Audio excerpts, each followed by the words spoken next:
obras del ser humano, obras de la creatividad del ser humano, donde la astrología ha ejercido un papel importantísimo. El monasterio del Escorial es uno de ellos y tiene tantísimas implicaciones astrológicas que yo voy a centrarme solamente en unas de ellas. No podemos tocar todo lo que es el monasterio, porque además ya sabéis que se le han dado 1001 interpretaciones, muchas de ellas difieren unas totalmente de otras, lógicamente, porque al ser una obra de esta envergadura y todo lo que engloba, pues hay gente que se va hacia un extremo o hacia el otro. Y en concreto, hablando del monasterio del Escorial, pues hay gente que se va más hacia esa famosa leyenda negra de Felipe II y otros que todo lo contrario y que no soportan hablar de nada que tenga connotaciones mágicas, astrológicas, alquímicas, etcétera, etcétera, ¿no? Quizá la historia está entre un punto y otro, no vamos a irnos a los extremos, pero hay cosas que son demasiado obvias y las comprobaciones están ahí, o sea, es algo que se puede ver fácilmente, no solo en el monasterio, sino a lo largo de... Bueno, ha habido tantas publicaciones sobre el monasterio, tantos artículos, tantas tesis, tantos libros. Yo hay tres que quiero enseñaros, ¿vale? Y solo para que lo veáis desde el principio, que son tres libros que de alguna manera considero imprescindibles para los que después de la conferencia, pues algunos ya sabréis mucho del Escorial, otros a lo mejor os surge la curiosidad y queréis investigar, y os hablo de puntos de vista desde la heterodoxia. Estos tres libros son libros que se abren a ese saber esotérico, a ese saber astrológico, a ese saber mágico, alquímico que hay detrás del monasterio del Escorial y de la figura de Felipe II, y que lo hacen basándose en trabajos muy exhaustivos y en una documentación que es absolutamente fascinante y que son cosas que además podéis tirar del hilo y que os pueden llevar a muchos otros libros, a muchas otras fuentes, ¿no? No voy a hablaros de libros de la ortodoxia, que también los hay muchas tesis doctorales al respecto y gente, como os digo, que defiende que el Escorial de mágico no tiene nada de nada, y que si Felipe II escogió ese sitio es porque allí se estaba más fresquito y punto. Me parece muy bien. Yo, en cambio, pienso que el Escorial, como prácticamente todo en aquellos tiempos, pues... y el propio Felipe II, pero en concreto centrándonos en el monasterio, templo, panteón, biblioteca, porque es todo, convento, no se puede decir el monasterio hablando estrictamente, ¿no? Porque es tantas cosas, el monasterio del Escorial, pero yo sí que creo que detrás de eso hay una segunda lectura, como había entonces para casi todo, una segunda lectura que lógicamente es simbólica y desde ese punto de vista esotérica, iniciática, como se le quiera llamar. Una segunda lectura esotérica que hoy también existe, al menos detrás de cada palabra que pronuncia un político. Hay que intentar descifrar qué dicen. Bien, por orden de aparición, este libro, René Taylor, Arquitectura y Magia. Este es fundamental, os lo he puesto en una diapositiva incluso ahí,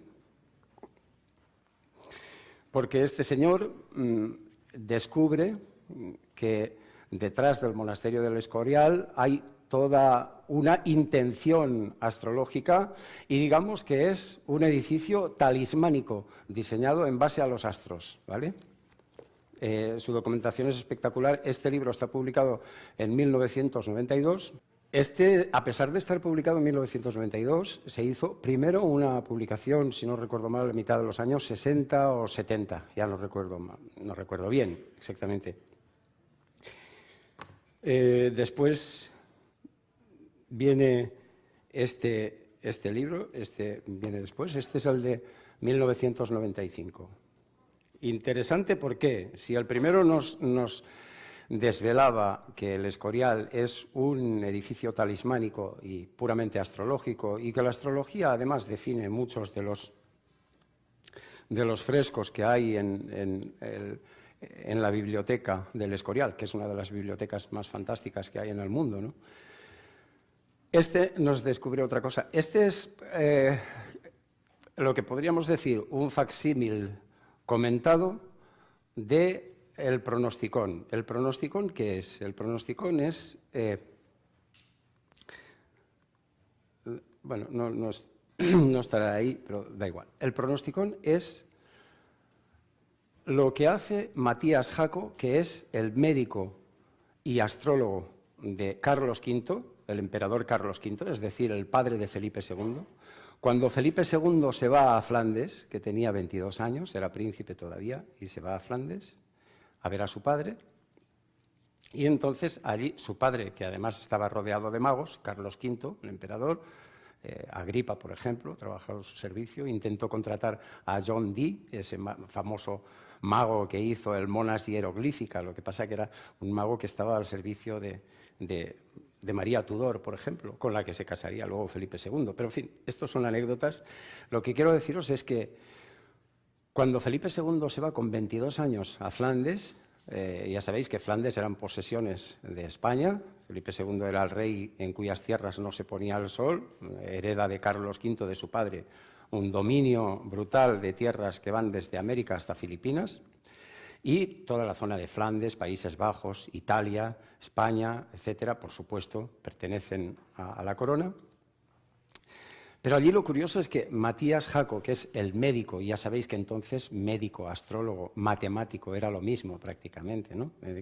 El médico y astrólogo que se llamaba Matías Jaco, que era el médico y astrólogo personal de Carlos V, le hace la carta astral a Felipe II.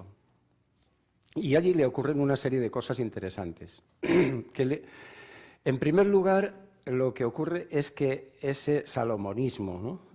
Su padre es un paralelo con el rey David, él es un paralelo con el rey Salomón, de hecho son reyes de Jerusalén, entre otros lugares del mundo, ellos ostentan la corona de Jerusalén, y como reyes de Jerusalén creen que de alguna manera tienen que rescatar ese lugar de culto, ese lugar sagrado y hacer un gran centro para la cristiandad, ¿no? Como fue Jerusalén en su momento, pero que en este momento estaba en manos enemigas, ¿no? Y entonces, por un lado, cuando él hace ese viaje a Flandes, allí la gente de los Países Bajos intentan inculcarle de una manera muy clara y de miles de maneras su salomonismo. O sea, tú serás el rey Salomón porque el rey Salomón era justo y así vamos a dejarnos de guerras y no nos maltrates, ser justo con todos y tal. Un poquito el rollo era ese, ¿no? Enróllate bien y tal, y le introducen mucho la idea de Salomón que ya venía de atrás. Pero la segunda cosa que pasa, además de ese salomonismo que empiezan a retratarlo en vidrieras, en cuadros, etcétera, ¿no? Hay algún cuadro por ahí, como este, por ejemplo. Este es de 1559, en la Catedral de Gante, donde se ve ahí al rey Felipe II retratado como el rey Salomón. Y resulta que esto es mucho antes de edificar el Escorial, ¿sí? La segunda cosa que le pasa, como decía, es que Matías Jaco le hace esta carta astral, que se llama El Pronosticón. El Pronosticón, probablemente Matías Jaco está todo un año trabajando para hacer este estudio astrológico. Tened en cuenta que entonces no había efemérides, no había un ordenador que le das con la teclita, etcétera, y lo hizo aplicando los métodos árabes que eran los que predominaban entonces, la trutina de Hermes, etcétera. Entonces, incluso para corregir su hora natal, ¿no? Lo impresionante es que el estudio que le hace Matías Jaco, el pronosticón, se queda él muy impresionado de todas las cosas que le dice, que le retrata de carácter, y los vaticinios o los pronósticos que le hace, que curiosa y extrañamente, hasta el propio Demetrio Santos se extrañaba de que tuvieran tanto acierto, de que hubiera acertado tanto con esto, ¿no? Demetrio Santos es quien hace este comentario, o sea, esto es una especie de facsímil de ese pronosticón. En 1995 se publica esto, ha llovido un poco desde entonces, y ese pronosticón, Felipe II lo tiene, ¿cómo se dice? Encuadernado en terciopelo negro y lo lleva a todas partes y lo lleva con él. Él no quiere dejarse ese pronosticón a ningún lado, siempre lo lleva con él, lo consulta cada vez que tiene que tomar una decisión importante y a su muerte dice que tiene que preservarse y conservarse en el monasterio del Escorial. Y el tercer libro que os quiero recomendar, y ya pasamos al tema,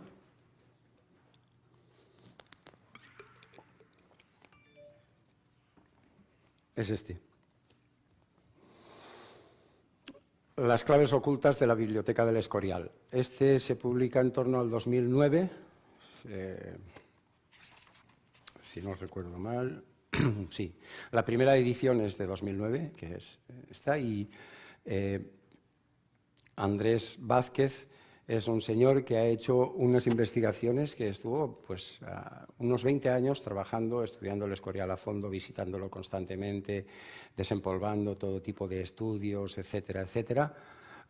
Un señor que sabe un montón de estas cosas y que aquí ha vertido todos esos estudios, incluyendo el simbolismo que tienen muchas de las pinturas, muchas de las cosas que hay en el Escorial. Bueno, normalmente no me gusta empezar recomendando libros, pero este caso lo merece porque es algo muy especial. Estos 3 libros encierran un saber muy espectacular en cuanto a la visión heterodoxa del monasterio. Vamos a ver algunos de estos aspectos, de los que son más interesantes o más llamativos, porque si tuviéramos que hablar de todo el Escorial, de toda la obra, de toda la historia, pues bueno, pasaríamos semanas enteras, ¿no? Pero aquí de lo que se trata es de que veamos cuando Felipe II decide hacer el Escorial, se supone que lo que quiere hacer es recrear el Templo de Salomón para construir un gran centro para la cristiandad. Si en el pasado Jerusalén fue ese centro para la cristiandad, Felipe II, que era ultraortodoxo, defensor a ultranza y a rajatabla del cristianismo, del catolicismo más concretamente, entonces él quiere hacer ese centro y quiere ser el autor de ese centro que sea referencia para el mundo entero y que la gente venga aquí a peregrinar y tal y cual. Claro, la idea del Templo de Salomón, hay autores, que sepáis que hay autores incluso que lo han defendido hasta en tesis, que dicen que de Salomón nada de nada, que tampoco tiene nada que ver con Salomón. Sin embargo, este patio central, que se llama, nada más entras en el monasterio, está a 50 kilómetros de Madrid nada más y por lo tanto es fácil hacer una visita. Nada más entras en el monasterio te encuentras con esto que es el Patio de los Reyes. El Patio de los Reyes, como veis, tiene ahí 6 figuras que son precisamente los reyes judíos, ¿no? Y en el centro David y Salomón, representando el paralelismo precisamente de su padre Carlos V y del propio Felipe II. Estas imágenes ahora están rotuladas, pero durante muchísimos años, después de la construcción, no ponía siquiera a quién pertenecía ni el nombre de ninguno de esos reyes. Como si quisieran esconderlos, aunque las esculturas estaban ahí. Esto es muy curioso y entronca con uno de los aspectos más interesantes, que luego veremos en la carta astral de Felipe II. Me vais a disculpar los que venís invitados o a ver estas charlas que no conocéis astrología, me vais a disculpar que haga algunas anotaciones astrológicas que tendré que hacer luego. Intento hablar no en lenguaje astrológico, pero esas cosas creo que es necesaria tratarlas aquí, son necesarias. Veremos que Felipe II es un personaje sumamente críptico, sumamente enigmático y además sumamente reservado, frío, calculador, distante, pero también un hombre con mucho miedo, muchos miedos. Y esos miedos es lo que, desde mi punto de vista, condiciona que él adore a Dios y a lo que algunos llaman el diablo, porque si practica la alquimia, si practica saberes esotéricos, si practica la astrología, cuidado, con el demonio hemos topado, ¿no?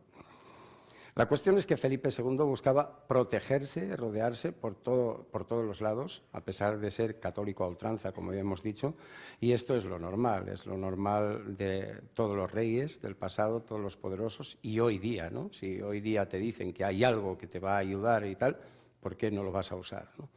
A pesar del pensamiento tan racional que tenemos hoy y que predomina. Pero este monasterio que tiene es por fuera absolutamente imponente, es mastodóntico, majestuoso, es una obra que en su momento era la más grande del mundo, que tiene más de unas 3.000 ventanas, 1.800 puertas, 2.500 pinturas, en fin, 88 fuentes, 88 claustros. Imaginaros la monstruosidad del tema, lo que significó, porque tardó poco más de 20, o más bien habría que decir, se construyó tan solo en poco más de 20 años. Esto era una hazaña para aquellos tiempos. Luego veremos por qué, porque la astrología nos lo explica. Y la cuestión es, ¿por qué hace esto? ¿Por qué construye el Escorial? ¿Por qué busca ese sitio? ¿Por qué tiene una orientación determinada? La historia oficial, que hay que remitirse a Fray José Sigüenza, que era el cronista y el historiador de esa etapa y de esa época y de Felipe II, pues nos cuenta una historia muy divertida, ¿no? A ver si me vais a permitir que os lea un pequeño fragmento de tan solo unas líneas.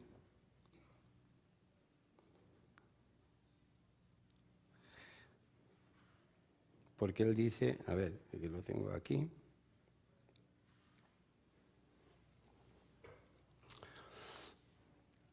Felipe II está buscando un sitio donde montar este templo que va a ser la referencia de toda la cristiandad para todo el mundo.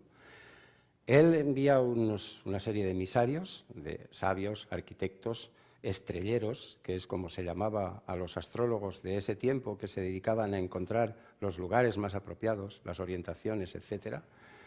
Envía a toda esa gente a buscar un lugar adecuado.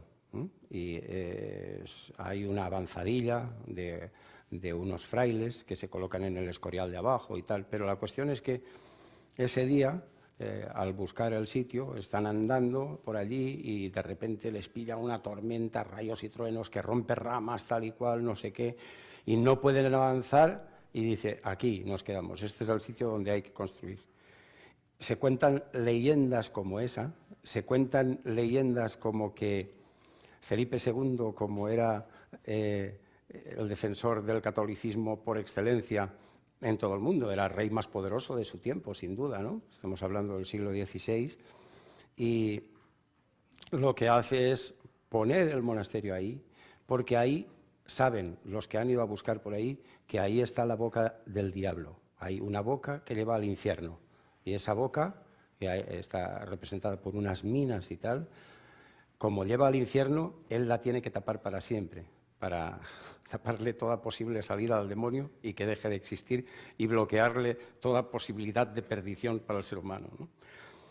Se cuentan muchas más cosas. La leyenda de la silla, la famosa silla de Felipe II, desde la que supuestamente se sentaba, que está a unos centenares de metros, quizá 1 kilómetro, 2 como mucho, del monasterio. Y hay una especie de altar donde se supone que Felipe II se sentaba allí para contemplar cómo avanzaban las obras. Todo esto se ha demostrado con el tiempo que es falso también, que son mitos, que Felipe II nunca se sentaba allí. Pero sí que hay algunas cosas que llaman la atención, ¿no? Os leo el parrafito ese que decía Fray José Sigüenza. Dice, no había en toda esta aldea casa con ventana ni chimenea. La luz, el humo, las bestias y los hombres, todos tenían una puerta, donde se verificaba bien lo del poeta cuando pinta el tiempo que moraban en la tierra honestidad y vergüenza, que llama reino de Saturno. Así empieza. Fray José Sigüenza no quería ver la astrología ni en pintura. Y aunque él se adjudica en sus crónicas el que es el ideador, el diseñador de los frescos, del cañón, de la bóveda de cañón de la biblioteca y tal y cual, evidentemente es mentira. Y seguro que fue Juan de Herrera, el arquitecto de Felipe II, que además era mago, era astrólogo y tenía unos conocimientos esotéricos impresionantes. Igual que Felipe II, que era un hombre culto. Felipe II era un hombre más de ciencias que de letras. Y le fascinaban estos temas, igual que le fascinaba la arquitectura, sobre la que tenía una gran formación. Coleccionaba astrolabios, coleccionaba esferas armilares, que había miles y se perdieron, prácticamente todas. Hay muchas cosas que han querido borrar de su historia. Dejo esto porque luego os leo alguna cosa. Pero ¿cuál es la historia a la hora de montar el templo? A la hora de montar el templo tiene un problema grave. Está la guerra de la Reforma y la Contrarreforma. Está el Concilio de Trento, que ha establecido una ortodoxia muchísimo más férrea sobre los católicos, ¿no? Y está una guerra sobre los santos. Y entonces hay un tema muy interesante porque él empieza a coleccionar reliquias, hasta el punto que en el Escorial se almacenan más de 7.000 reliquias de santos. Una porque es la pierna de no sé quién, la mano de no sé cuántos, el hueso de tal sitio y tal y cual, y hasta la torre central tiene lo que se llama ladrillos de oro, que no son tales, sino que son una especie de cajillas donde se albergan huesos de Santa Teresa, y sí que son como laminados en oro, porque esos huesos de Santa Teresa en teoría protegían de los rayos. Y los rayos allí eran muy peligrosos, había mucha abundancia de rayos, lo cual nos da otra pista, ¿no? Porque es un sitio que parece que la gente, arqueólogas que han estado investigando recientemente, parece que antiguamente había altares a Júpiter, el dios de los truenos, el dios de los relámpagos. Normalmente casi todos los templos se edifican sobre otros templos antiguos. El templo vienen los visigodos y construyen sobre los romanos, y vienen los árabes y construyen sobre los visigodos, y vienen luego otros y construyen ahí. Y en definitiva, los lugares sagrados o los lugares que son mágicos de alguna manera lo han sido siempre, desde hace mucho tiempo, pero se van transformando, se van adaptando, se van usurpando, se van conquistando, según como lo queramos llamar. Felipe II tenía un problema. Tenía que montar algo mastodóntico que costaba muchísimo dinero y tenía que justificar eso por qué y eso cómo, ¿no? Entonces, en tiempos donde además la Inquisición campaba a sus anchas y hasta el propio Juan de Herrera, el arquitecto real, sufrió una condena de la Inquisición de la que le costó al rey librarlo de ella. O sea que, imaginaros cómo estaba el tema. Entonces, ellos se inventan una historieta. Vamos a contar que esto tiene que ver con los santos. ¿Y por qué con los santos? Porque eso de alguna manera les facilitaba un pasaporte. Y por eso dicen que, ahora os cuento qué pasaporte les facilitaba. Y entonces dicen que el Escorial tiene forma. A ver, ¿dónde está? No se ve aquí la parrilla. Bueno, el Escorial tiene forma de parrilla. No lo veo. Sí, este es el Templo de Jerusalén, según la visión de Ezequiel, porque bueno, el Templo de Jerusalén es otra cosa de la que no hace falta que nos adentremos, pero el Escorial tiene forma de parrilla, se dice en todos los sitios, se ve además desde una vista aérea, y es más, ellos presumen de eso. Tú abres las puertas, por ejemplo, de entrada, vas al Escorial, vas a entrar a visitarlo, y el mango de la puerta para abrir es una parrilla, ¿no?, de hierro. Y entonces ellos dicen que van a dedicar el templo a San Lorenzo. La orientación del templo se orienta este-oeste, como se orientan todos los templos. Bueno, los árabes a la Meca, los cristianos este-oeste, pero con un desvío de unos 16 grados, otros dicen 13, en fin, pero lo ortodoxo son unos 16, porque está orientado exactamente a el punto donde se pone el sol el día de la festividad de San Lorenzo, que es el 10 de agosto. ¿Y por qué? Porque lo dedican a San Lorenzo porque la batalla de San Quintín que libraron contra los franceses en 1557, vencieron a los franceses. San Quintín está tocando París, a 15 kilómetros de París. Vencieron a los franceses y al vencerles había que celebrar eso y había que conmemorar algo, pero una batalla de ese tipo, que además ya no pasaron, no siguieron, no conquistaron París, una batalla de ese tipo puede justificar que se haga una barbaridad así. Me refiero a barbaridad por lo monstruoso que es, por lo costoso económicamente, etcétera. Es muy difícil de creer, pero ellos dicen que esa batalla de San Quintín se gana el día de San Lorenzo y que como San Lorenzo fue quemado, decapitado y quemado fue quemado en una parrilla, pues entonces ellos hacen forma de parrilla. Las dos cosas son mentira radicalmente. La batalla de San Quintín no fue exactamente el 10 de agosto, sino que se libró el día 29 de agosto, por lo tanto el 10 es desajustar las cosas, y resulta que San Lorenzo no fue quemado en una parrilla. San Lorenzo está documentado que fue decapitado en Roma, ¿no?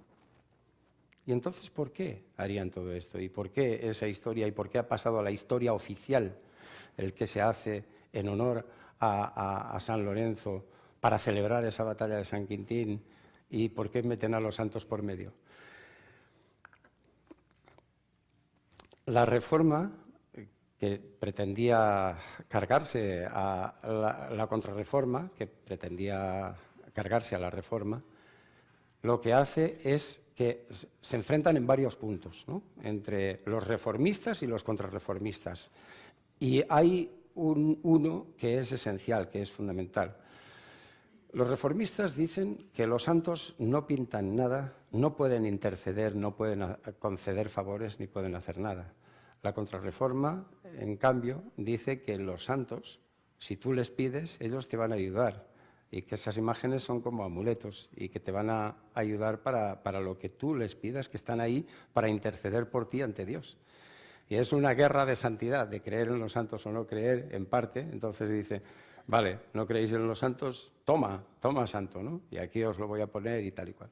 A la entrada está una estatua de San Lorenzo, ahí como dedicándole el monumento. Es la fachada principal, que está justo en la antesala de este famoso patio de los Reyes. Pero la historia es que ellos tenían que esconder una serie de cosas importantes y una manera de esconderla, muy fácil, de esconder el por qué se construye este templo, pues era decir que era en honor a los santos, ¿no? Era una manera política, porque era una guerra política también, de luchar contra la Reforma. Pero aparte había más cosas, había una serie de elementos heterodoxos, como el número de oro, la planta astrológica que tenía el edificio, etcétera, que había que ocultarlo, porque eso, vamos, esto la Inquisición no les habrían permitido jamás construir eso, ni aunque fuera un rey, ¿no? Sin embargo, el rey y Juan de Herrera estaban convencidos de que eso había que hacerlo así. De hecho, lo primero que hace Felipe II cuando quiere construir esto son dos cosas importantes. Toledo es capital de España todavía y fundamental para toda la monarquía española. Y entonces, en 1561, la batalla de San Quintín fue unos 3 años antes, 1557, 4 años antes. En 1561 él traslada Toledo, la capital de Toledo, la traslada a Madrid. Madrid se convierte entonces en la capital de España, que hasta entonces no había sido. Y 2 años después eligen este sitio y empiezan a construir. En 1563, en concreto, empieza la construcción, ¿no? Esa construcción, ya de entrada, simplemente el hablar de que era un templo de Salomón ya era algo que podía crear muchísimas ampollas y que podía crear muchos problemas. Si a eso le añades que le iban a introducir elementos esotéricos, la cosa estaba que arde. Felipe II lo primero que hace cuando decide empezar a construir, llama a Juan Bautista de Toledo, un arquitecto importantísimo que estaba trabajando en el Vaticano con Miguel Ángel. El Vaticano, ya sabéis, que construía en base a directrices, horas, momentos, lugares, iconografías astrológicas. Bueno, las iconografías se las colaban. Miguel Ángel y Rafael les vacilaban a los papas, a León III, Julio II, Sixto IV, aunque ellos mismos eran astrólogos, algunos de ellos, de estos papas. Pero Rafael y Miguel Ángel les vacilaban y les escondían símbolos ocultos, incluso burlándose de ellos en ocasiones por la relación tan tirante que había.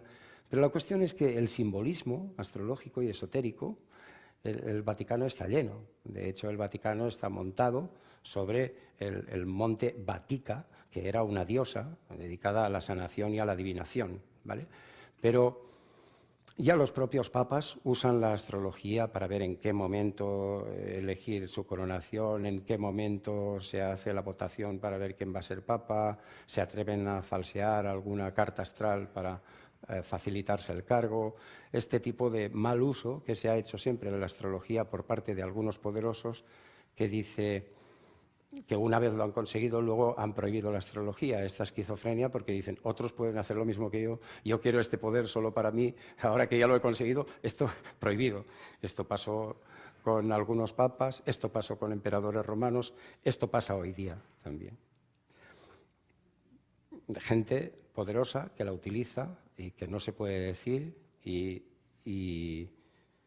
que no pueden decir que la utilizan, me refiero. Bueno, lo que quiero deciros con esto es que Juan Bautista de Toledo, el primer arquitecto que elige Felipe II, viene de un sitio absolutamente mágico y le presenta la primera planta. Pero al poco tiempo es Juan de Herrera el que lo sustituye, muere Juan de Toledo y el que lo sustituye y se encarga de las obras.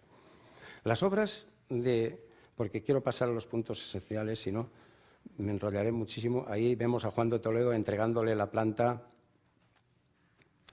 Esto está en la escalinata central, el edificio es monstruoso. Si queréis verlo, veréis que es un edificio absolutamente saturnino, como era Felipe II.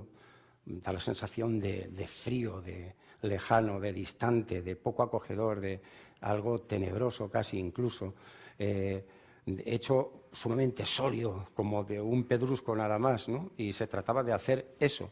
De hecho, lo construyeron en base también a figuras cúbicas, que el cubismo era una historia, el cubismo no el de Picasso, sino el cubismo esotérico, el cubismo arquitectónico, era algo que estaba muy introducido entonces en parte por Raimundo Lulio.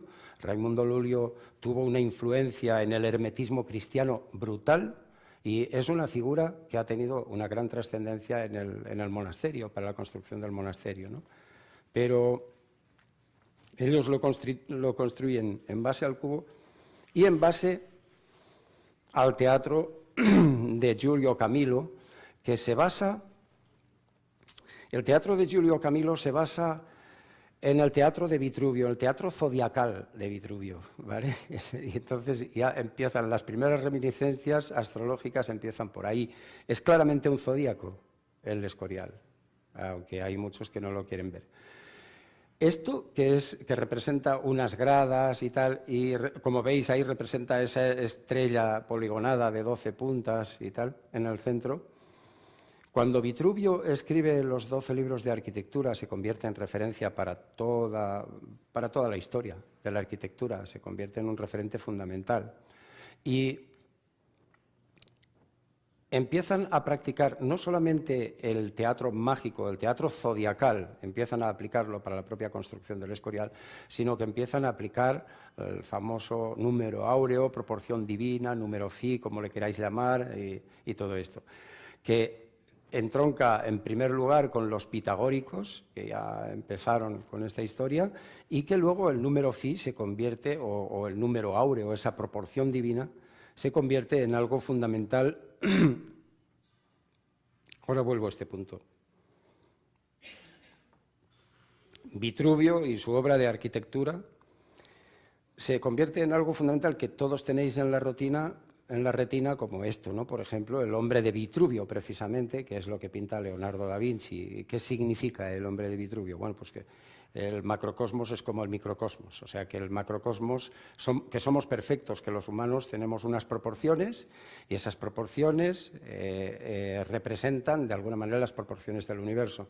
De hecho, es muy curioso que estas mismas proporciones que tenemos en el cuerpo, de alguna manera, si contemplamos la serie de Fibonacci, íntimamente vinculada al número áureo, pues resulta que el sistema solar también está construido igual, con las mismas medidas, ¿no?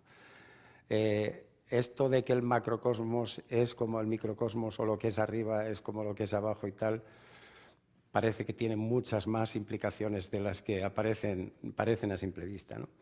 Bueno, a raíz de...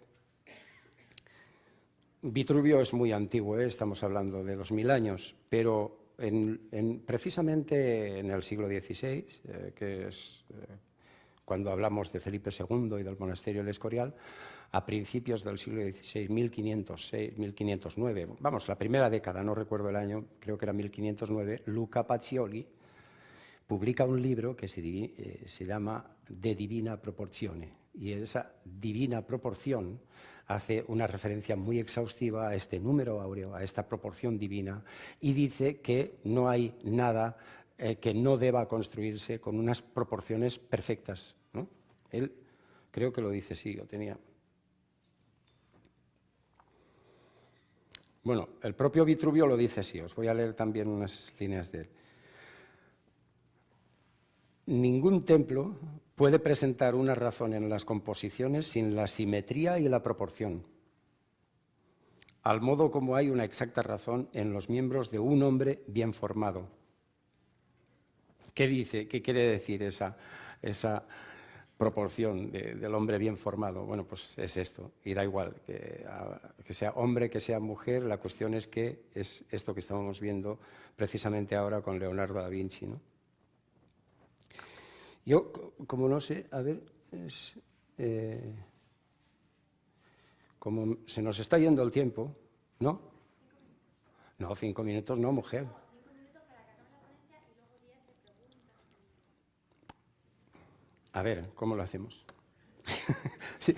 Bueno, yo hubiera preferido esto, hacerlo en plan debate, porque charlar no me gusta tanto, me gusta más compartir y tal, pero, en fin.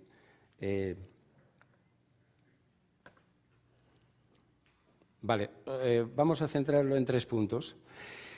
Uno es la piedra fundacional. La piedra fundacional dice una serie de cosas muy interesantes, pero es esta. Y la piedra fundacional se encontró en 1971. Hasta entonces no se sabía que existía. Tened en cuenta, cuando os hablo de estos 3 libros, os hablo por una razón. No me gusta empezar las conferencias así, como os decía, pero hay una razón de ser. El monasterio del Escorial está prácticamente invisitable para cualquier individuo que no pertenezca al clero o a la monarquía o algo así, hasta prácticamente este siglo pasado, hasta el siglo XX. No podía entrar nadie. Estudiarlo, además, era imposible. Y lo único que tenías que basarte era pues, en las crónicas que escribe Fray José Sigüenza, que son voluminosas, es un tocho potente, pero que a Fray José Sigüenza se le ve el plumero. Hay muchas cosas que te quiere escamotear y hay que leerlo entre líneas, ¿no?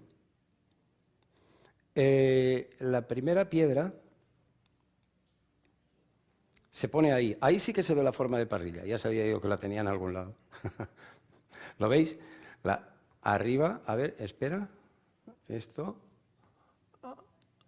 Ahí, esto es el asa de la parrilla, ¿vale?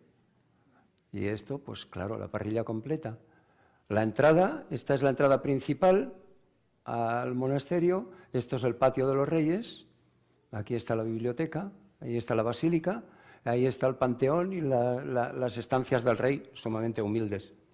Y este punto rojo es donde se puso la primera piedra en 1563. Esta carta está hecha todavía con un ordenador Atari, que algunos de aquí recordaréis, legendarios, de cuando Miguel García, nuestro querido Miguel García, creó los primeros programas. Y al principio, cuando los creó, para imprimir esta hoja, este gráfico, él dejaba la impresora en marcha, nos íbamos a dormir y al día siguiente ya había salido. Literalmente, no os estoy contando una película. La cuestión es que esto todavía lo conservo de entonces, este gráfico, de aquellos tiempos, de cuando estudié el Escorial, pues se hace, cuando yo era un poco más joven. Y esto, lo interesante que veis aquí, que quiero mostraros, es que, fijaros, al momento de la fundación hay conjunción Sol-Luna en casa 10, precisamente, y una conjunción Sol-Luna, que como sabéis, pues las conjunciones Sol-Luna son los momentos de iniciar algo, siempre es la luna nueva, pues es la que da inicio al ciclo y por lo tanto es la que marca el momento fundamental, pero además está en la casa 10, lo cual es sumamente favorable para la realeza, para la afirmación, para la importancia del edificio, en Tauro, para que sea más duradero y todo este tipo de cosas. Pero fijaros aquí, hay una conjunción Júpiter-Saturno, ¿vale? Esta conjunción es lo importante en todo el edificio en el momento de la fundación. Las conjunciones Júpiter-Saturno se producen cada 20 años y era la primera ocasión que había conjunción Júpiter-Saturno. Desde siempre, los astrólogos, sobre todo los mundialistas, habían dicho que las conjunciones de Júpiter-Saturno son las que marcaban el nacimiento o el fin de las nuevas dinastías. Felipe II escogió esta conjunción porque de alguna manera auguraba el nacimiento de algo nuevo. Y aceleraron las obras hasta límites insospechados para que terminara con la conjunción siguiente de Júpiter-Saturno. Este es el motivo por el que las obras duran tan solo 21 años. Es el motivo, porque era fundamental terminar de un ciclo al otro. Y ya termino antes de que me eches. Solo esto. Y dos detalles más, ¿vale? Anda, pues ven aquí. La carta de Felipe II, sacada también con aquellos maravillosos ordenadores Atari, como veis, tiene el ascendente a finales de Libra, entrando en Escorpio, que fuera tan críptico, pero misterioso a más no poder. De hecho, casi todos sus rastros de las cosas claves han desaparecido. Él mismo procuró no dejar rastro en muchas cosas. Él mismo era críptico hasta para los suyos. Ese secretismo con ese ascendente entrando en Escorpio, el Sol en casa 8. Pero si os fijáis, tiene a Saturno, que de hecho Saturno lo tiene justo opuesto al ascendente, y Venus en conjunción a Júpiter. Venus, regente natal, en conjunción a Júpiter. Matías Jaco, el médico y astrólogo de Carlos V de su padre, cuando fue a verlo allí a Flandes, le dijo, y así está escrito, no os voy a me encantaría leeros un fragmento de ahí, pero será otro día, le dijo que su carta astral estaba dominada por Saturno con la participación de Júpiter, y lo decía bien, por una serie de circunstancias en las que no voy a entrar. Y este sextil, este doble sextil de Saturno a Venus-Júpiter, se representa hasta la saciedad en los frescos de la biblioteca, incluso por el propio Alfonso X el Sabio, que pintan a Alfonso X el Sabio, que evidentemente es paradigma de la cultura astrológica, pero lo pintan con un dibujo de Apiano. Y esto es un anacronismo. Apiano no existía en tiempos de Alfonso X el Sabio, no lo conoció. Entonces pinta una cosa para de verdad representar este sextil, este triple sextil de Venus-Júpiter a Saturno, que es fundamental. Júpiter y Saturno son los planetas más importantes de la carta astral de Felipe II y él quiso hacer esta obra en consonancia con los ciclos de Júpiter-Saturno, por su propia carta astral y porque esos ciclos determinaban el nacimiento de algo poderoso y para siempre. No me enrollo más, si no, nos echarán.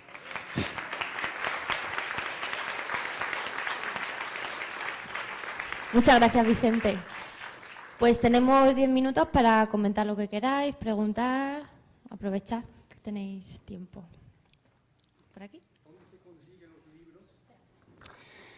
Si en el Escorial este lo venden, estos dos parece que no quieren verlos en pintura. Este es el libro más vendido y está en el propio monasterio. Pero, no sé, en Internet seguro. Este es probable encontrarlo, este es muy difícil de encontrar. Además es un libro que, como lo hicieron para coleccionista, vale 500 euros. Es esto que veis aquí. Son numerados, tal, pero la verdad es sumamente interesante. Es una pena, esto es la bóveda del Escorial, y solo deciros que Felipe II estaría de acuerdo en todo lo que hemos dicho, porque mirad, no os voy a contar todo esto, pero esta es la figura que le dibujó el propio Matías Jaco, y estas son las medallas que están en los basamentos de la sacristía y que se hicieron para conmemorar la fundación del monasterio, que dice, son medallas de Felipe II por el anverso, y por el reverso dice sic erat infatis, es decir, así fue de hecho. Y representa unas manos, Géminis, ya hemos visto que Felipe II era Géminis, representa un yugo, el ascendente Libra, y representa la esfera del mundo, que es Júpiter, ¿vale? Y entonces él representa todo eso que ve en su carta astral, reconociendo que lo que había en la carta astral así fue. No sé si nos queda tiempo para preguntas. Sí, ¿más preguntas? Sí, por allí. Vicente. Luis Michael. Si nos puedes proporcionar la fecha de Felipe II y la primera piedra. ¿Sí? No me la sé de memoria. La primera piedra sí que fue el 11 de abril del 63, creo, pero están aquí, ¿eh? Felipe II, 21 del 5 de 1527, nació en Valladolid a las 16:15. Y la primera piedra, por cierto, hay más primeras piedras, pero la primera piedra del edificio es esta. Luego hay primera piedra de la basílica, de no sé qué, del refectorio. La primera piedra es el 23 del 4, perdona, no lo veo bien, pero lo puedes ver en el, no lo veo bien ahí, pero bueno, te lo puedo enviar. Eso lo consultas en cualquier lugar porque se ve incluso en Internet. Son cosas que están ahí, si no, te lo envío luego. ¿Alguien más quiere comentar algo? Por allí, Esteban. No.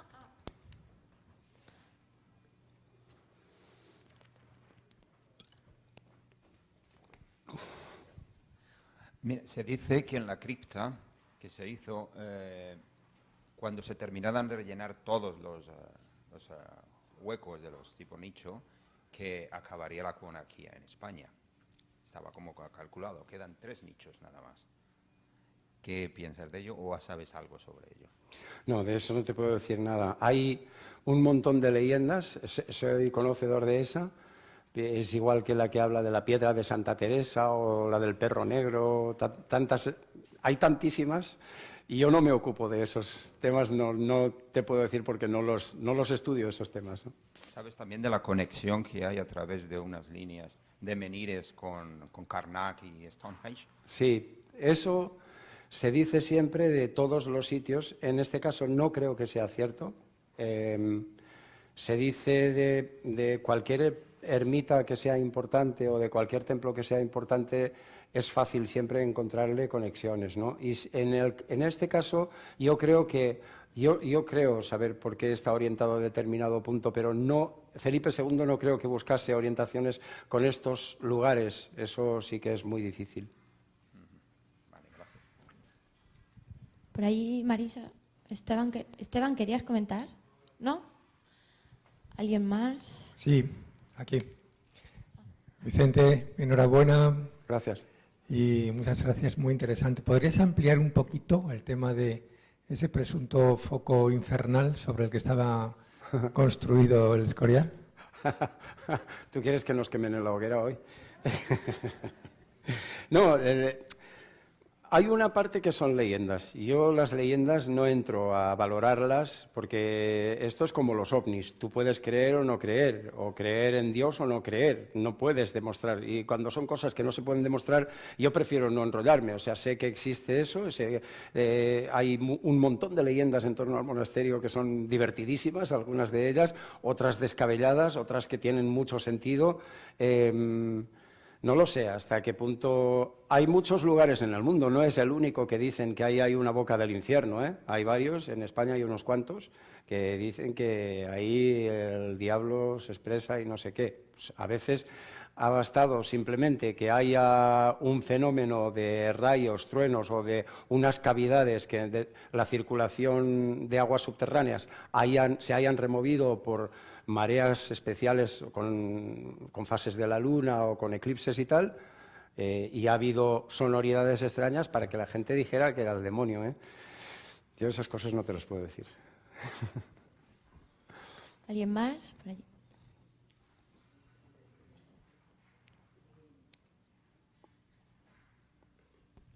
Gracias. Buenos días. Mira, quería saber sobre la figura cúbica, sobre la pintura de Lucas Cambiaso. Ahí sí que habría mucho que hablar. Ahí es para una conferencia solo eso, ¿eh? El tema es sumamente interesante, pero en este libro os hablan bastante, os lo describen bastante y se puede desarrollar muchísimo más, pero lo esencial sobre esa figura cúbica es importante y evidentemente es una de las muestras de que para ellos la geometría sagrada era fundamental para construir el Escorial, para Felipe II y para Juan de Herrera, ¿no? Que eran los que llevaban la voz cantante. No hablemos de Arias Montano, el que diseñó la biblioteca, que pertenecía a una hermandad esotérica cristiana, a la familia Caritatis, ¿no? Y esta gente, por ejemplo, usaban la iconografía de los mitos, las 7 artes liberales que están representadas en el techo del Escorial, entre una de ellas, pues la astrología, lógicamente, que está bien representada ahí, era el saber de ese tiempo, el saber universitario de ese tiempo.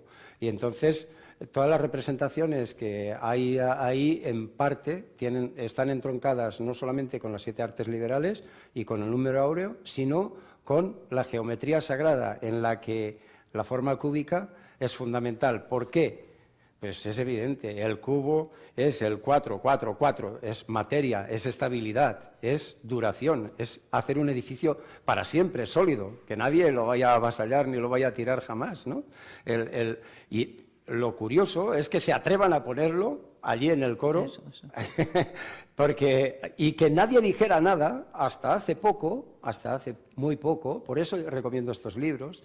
Y que cuidado con lo que digas de eso, porque encima eres muy esotérico, pero no lo ven ustedes si está ahí, o sea, y entre la Santísima Trinidad te pinta el cubo para decir que esa ha sido la piedra angular sobre la que se ha construido todo, es decir, la creencia o la sapiencia de que la geometría sagrada, el número áureo, la astrología, la parte talismánica de la astrología, han sido fundamentales.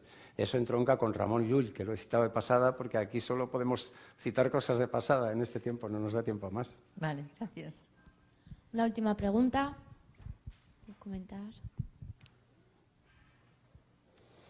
¿Nadie? Bueno, pues comenta lo que quieras para terminar. Quedan 3 minutos. Vaya, ahora te veo amable. Mira, por primera vez en el día me has amenazado con que sería saturnina. Y yo te he dicho, Sí. vaya, Pues eres te doy dos. Se te está pasando uno. ¿Eres de las de Felipe II? Sí. Tienes una pregunta, me parece. Ah, mira.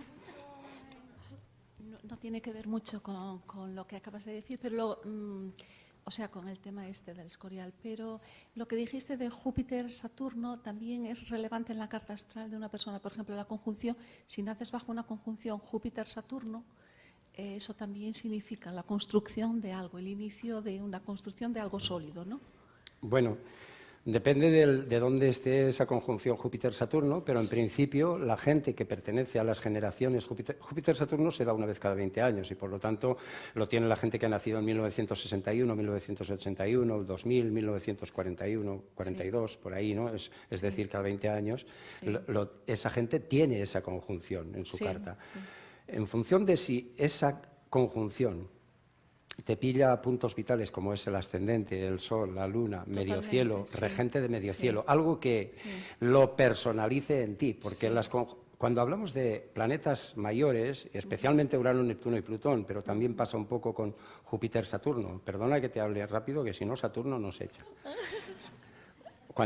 Júpiter, Saturno, cuando estos planetas, los personales funcionan hagas lo que hagas, Claro. pero una vez llegas a Júpiter, no funcionan Tienen si que tú no estar funcionas conectados, socialmente. claro. O sea, ya tienes que trascender lo que es el plan individual. Entonces, en función de lo que tú hagas socialmente y de tu papel, esos planetas van a funcionar más o menos. Si además te tocan puntos vitales, ya se personaliza, se particulariza y efectivamente tiene un destino.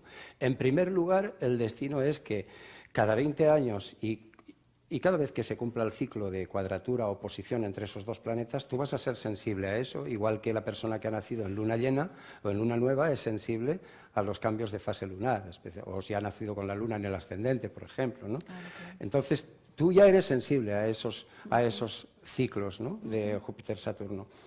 Y, por ejemplo, ahora, cuando se va a producir la próxima conjunción, que ya está muy cerca, entonces esa conjunción marca, porque una conjunción Júpiter-Saturno marca un periodo de aproximadamente 2 años. ¿eh? No se puede centrar en el momento que se hace partir, que alguna gente es muy partidaria de solo si es exacto. No, de eso nada.